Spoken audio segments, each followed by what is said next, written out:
Zoom, इसको देखो। Zoom, इसको देखो। बालिका वधू की कहानी में आ गया है ट्विस्ट, और ये ट्विस्ट आया है सीरियल में एक नए किरदार की एंट्री से। ये किरदार एक म्यूजिक टीचर बनकर आया है सीरियल में, जो गहना को संगीत सिखाता है। वैसे सीरियल में हमेशा इन दोनों के बीच में एक पर्दा दीवार बनकर रहता है, लेकिन जूम ने इस पर्दे को गिराकर दोनों को एक दूसरे के सामने लाकर खड़ा कर दिया।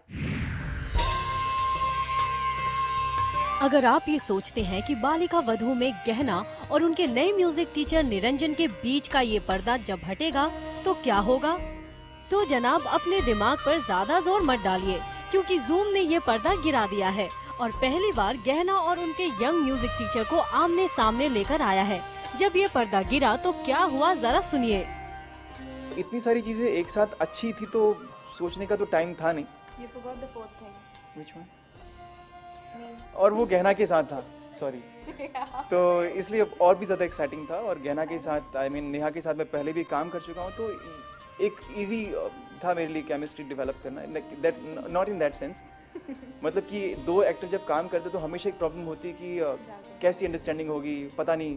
She is already a big star now after Balika Vadhu, तो कैसे वो रिएक्ट करेगी, कितने टेंटन थ्रो करेगी, बट नहीं। अभी आप देखेंगे लेटेस्ट जो एपिसोड जब से मैंने गाना शुरू किया है, मेरे चेहरे पे वो एक relax, I am relaxed in life, I am okay with things, I am happy with things, मेरे थोड़े से दांत दिख रहे हैं अभी।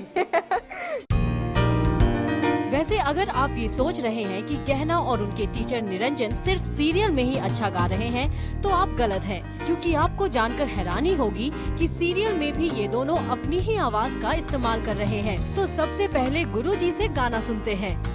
अब मैं क्या गाऊं? ठीक है, कुछ और ट्राई करते हैं प्लीज। हाँ? दिन ढल जाए हाय, रात ना जाए, तो न आए, तेरी याद सता। चलिए, गुरुजी का तो टेस्ट हो गया, अब इनकी शिष्य का भी इम्तिहान ले लेते हैं। पता चल जाएगा कि आखिर कितना सीख पाई है गहना अपने गुरु से।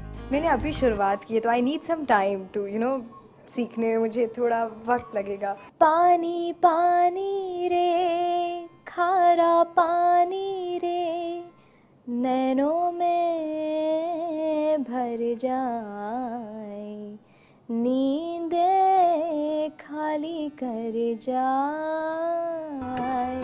भाई मान गए, काफी अच्छी शिक्षा दी है निरंजन ने गहना को। तो गुरुजी, इस इम्तिहान में कितने नंबर देंगे आप अपनी शिष्या को?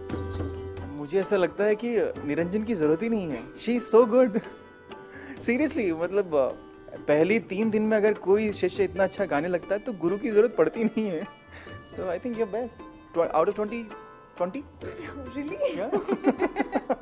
वैसे अपने गुरु की बात सुनकर जो मुस्कान इस वक्त गहना के चेहरे पर है, वही मुस्कान सीरियल में भी उसके चेहरे पर झलकने लगी है और गहना की जिंदगी में अब आशा की एक नई किरण नजर आने लगी है। जी हाँ, वही गहना जिसकी शादी एक अधेड़ उम्र के आदमी के साथ कर दी गई थी, जिसे ना चाहते हुए भी कच्ची उम्र में मां बनने पर मजबूर किया गया था। अब उसकी जिंदगी में एक नया मोड़ आने को है। तो क्या गहना को अपने गुरु से प्यार हो जाएगा? केमिस्ट्री तो है, क्योंकि ये मेरी स्टूडेंट है और मैं टीचर हूँ, तो केमिस्ट्री होना तो लाजमी है। मेरे ख्याल से बालिका में काफी प्यार झलक रहा है इधर से उधर से। निरंजन की बातों से तो यही लगता है कि बालिका वधू में एक मेजर ट्विस्ट आने वाला है, क्योंकि जहां एक तरफ गहना अपने इस नए म्यूजिक टीचर से नजदीकियां बढ़ा रही है, वहीं दूसरी तरफ अपने पति बसंत की तरफ भी गहना के इमोशंस बदल रहे हैं। गहना वसंत को जब वो टिफिन का डब्बा देती है तो भी उसमें प्यार झलकता है। जब वसंत किसी के ना कहने पर डब्बा लेकर जाता है, मतलब कभी आज तक उसने जिंदगी में टिफिन का डब्बा नहीं लिया, बट जब वो लेकर जाता है उसमें प्यार झलकता है। लेकिन अब सबसे बड़ा सवाल ये है कि अब बालिका वधू में क्या होगा? क्या करेगी गहना? क्या वो अपने अधेड़ उम्र के पति बसंत के साथ अपने शादी के बंधन को निभाएगी, या फिर हम उम्र निरंजन के साथ एक नए रिश्ते की शुरुआत करेगी? जो भी हो, लेकिन एक बात तो तय है कि गहना की जिंदगी में निरंजन की एंट्री से बालिका वधू में तूफान आना तो तय है। चेतना सिंह, जूम, मुंबई।